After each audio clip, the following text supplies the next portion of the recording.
Hey guys, I'm Sharifu, and today we're going to talk about how Israel is starving babies but gave Greta Thunberg a sandwich. You've heard about the flotilla, I've heard about it too. Let's see what's going on. The UN has called for urgent international action to get aid into Gaza amid fresh warnings that nearly 500,000 people there, 1 in 5 of the population, now faces catastrophic hunger. The Israeli government has allowed no food into Gaza for more than 2 months now. Israeli naval forces boarded and seized a charity vessel trying to break a naval blockade of the war-torn Gaza Strip on Monday. The British-flagged yacht, Madleen, operated by the pro-Palestinian Freedom Flotilla coalition, was aiming to deliver a symbolic amount of aid to Gaza and raise international awareness of the humanitarian crisis there. Oh man. Yeah, so if you haven't heard, Greta Thunberg, she's a Swedish person. She decided to take 12 activists on a boat and deliver aid personally into Gaza, which is just, it's not, so like some people are calling this a massive failure because they were intercepted by the Israeli Navy, but I think what those people like fail to understand is that it's meant to be symbolic. Like what they want to do is draw attention to the starvation of the Gaza people. And that was really the goal. And by that measure, I would say that this mission was totally successful, but not everyone agrees. I wanted to ask you, first of all, your reaction to what's been going on with Greta Thunberg. I've got to say, I have not been impressed by this. I think this was a very distracting piece of narcissistic attention-seeking by somebody with a track record for doing this, who then compared herself by using the words like kidnapped to the They were people who kidnapped. actually been kidnapped in this war, which I thought was extremely distasteful. I know. Dana Al-Hajj is 11 years old. She is disabled. Her mother, Wafa, has struggled to find food. Okay, yeah. So to call this a narcissistic stunt for attention seeking, like that is just utter nonsense. Maybe it's a confession from peers. Like he's like literally a host. Like he loves attention. Anybody on this YouTube loves attention, right? Like, but Greta Thunberg getting on a boat and sailing to Gaza, that's not for attention, man. She's trying to draw attention to the conflict, showing the hypocrisy. Like, why would Israel stop aid getting into there? And you see like girls like that little girl that we saw, where she like, they are starving, you know, like it's no joke. And like the last time I saw pics like this was from the Holocaust. I mean, it's ironic as F, but anyway, let's keep going. The boat was boarded during the night before it could reach shore. The boat, with its crew of 12, including Swedish activist Greta Thunberg, is now heading to a port in Israel. The Israeli Foreign Ministry later confirmed it was under Israeli control. Hands up! I don't know what this is. Videos released by passengers on board the vessel showed an unidentified white substance covering. Like they like I don't even want to say it, but unidentified white substance from Israel, home of pedophiles. We'll just the keep deck going and there. windows. Right now they're jamming our phone. They also said Israeli forces had disrupted their communication lines. The hungry and the weak are everywhere. Islam Hajjaj and her 6-year-old daughter, Najwa. Malnourished, eyes that already know immense loss. Israeli Foreign Ministry wrote on X. So that's the most ironic thing. They're literally starving kids, but they'll block aid in, and they'll give Greta, there in her little green frog hat, they'll give her a bottle of water and a sandwich. How's that? The quote selfie yacht of the celebrities is safely making its way to the shores of Israel. The passengers are expected to return to their home countries. The ministry later added that all passengers were safe and unharmed. They were provided with sandwiches and water. How did Sandwiches and water. We saw them giving out sandwiches on their social media. How did Yeah, they probably have posted lots of PR stunt videos. As I said, I have not seen anything. Yeah, but they did. They did an illegal act by kidnapping us on international waters and against our will, bringing us to Israel, keeping us in the bottom of the boat, not letting us getting out and so on. But that is not the real story here. The real story is that there is a genocide going on in Gaza and a systematic starvation following the siege and blockade now, which is leading to food, medicine, water that are... And by the way, so Greta got released quite quickly because she's a celebrity, right? Like, she's big. But some of the shipmates, I guess that's what they are now, some of her shipmates are still in Israel. And they were being forced to sign papers as well. Like, probably like, agreeing that what they've done is illegal, when ironically they're delivering aid to people that are under a truly illegal blockade. So that's just, wildness. Desperately needed to get into Gaza is prevented from doing so. But of course there are many attempts like this mission, both by sea and land, to break that siege and open up a humanitarian corridor.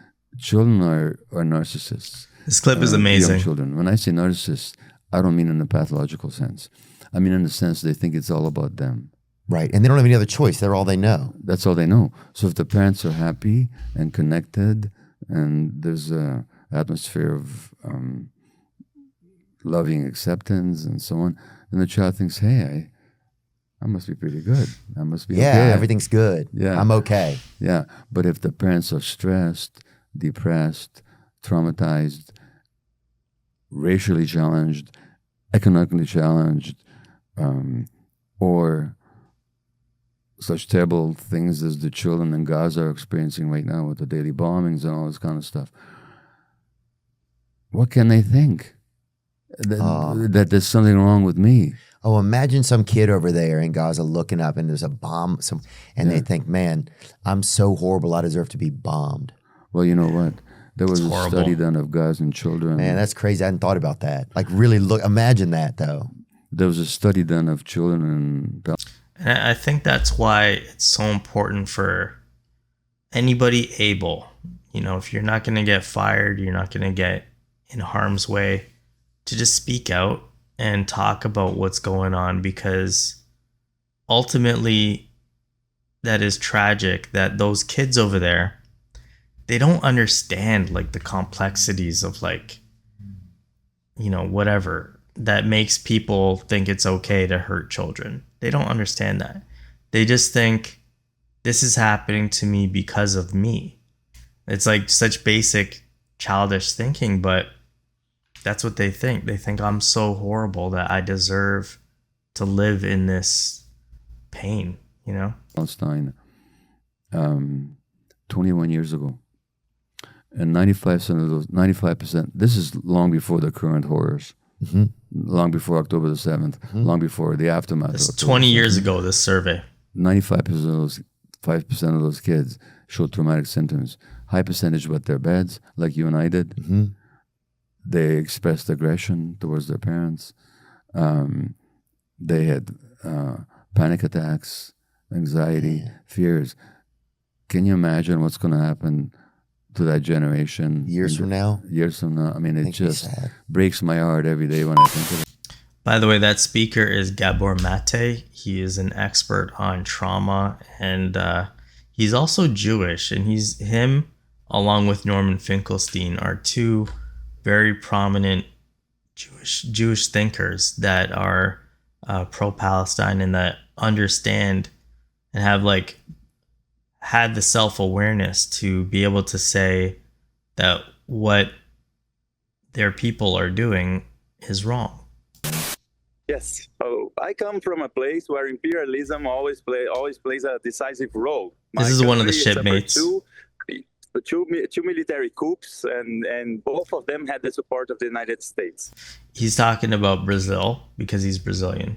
And so it's important that we understand that imperialism and Zionism, they are the greatest evils of our generation, and we need to defeat them wherever we can. And Palestine is now the strategic place for all peoples to unite and fight against oppression, exploitation, and the destruction of nature. But they have been threatening us for many, many years. For 17 years, any flotilla mission that tried to reach Gaza has been threatened by them. But we will not bow to their threats. We do not need their permission. This is international waters, and we're going to Palestinian territorial waters. So we're going not with their permission, but with the help of millions and billions of people that know that starving children to death is wrong. A few days ago, we reported on this little girl, 5-month-old Siwar Ashur. I'm going to have to fast forward because that is just painful to see. You know, like we have, if you have a child, this stuff is unbearable. Like, how could we allow this? Discussion, if you allow me. So, because the flotilla mission was a lawful humanitarian effort, not a stunt. And because of this, we need to look at why they were there and not who was there. As you know, Gaza has been starving. As you know, it's incredible, it's abominable that a country whose leaders are indicted or investigated by the ICC for atrocity crimes and who's been investigated as a state for genocide get to control the flows of aid. This is absolutely ludicrous. Aid should be given according to principles of humanity, neutrality, impartiality, and independence. Instead, Israel has turned this into a sadistic abattoir, as Chris Gunness recently put it. So the flotilla has substituted the inept reaction of the international community, which has expressed words of condemnation at best. So what I think is that the flotilla, with all the people who were on board, is all but performative. And let me tell you why I think that people like Greta Thunberg or Rima Hassan came on board. Yesterday, I was not in touch with her. I've been in touch with the captain because together with other special rapporteur peers, we have called for the support of the flotilla since the very beginning, because we think that the flotilla is doing, even if symbolically, what member states should be doing. Yeah. I mean, so was it for attention? Was it successful in drawing attention to the conflict in Gaza? I mean, we're talking about it right now, so I guess it's somewhat successful. You know, people are talking about it, and I think people just want action, right? Like I'm from Canada. You know, our MP has said that, or our PM has said that, you know, we condemn what's going on. We want the conflict to end. They keep talking about a ceasefire, but like when we're watching children starve, and that is mild footage. Like, I don't know about you guys, but I have seen like the worst footage of children literally. I don't even need to say it, right? You know what I'm talking about. So yeah, anyways, your thoughts. It's time for you. Thoughts in the comments below. What do you think? Was it a stunt? Was it a waste of time? Did she deserve the sandwich? You decide. Peace.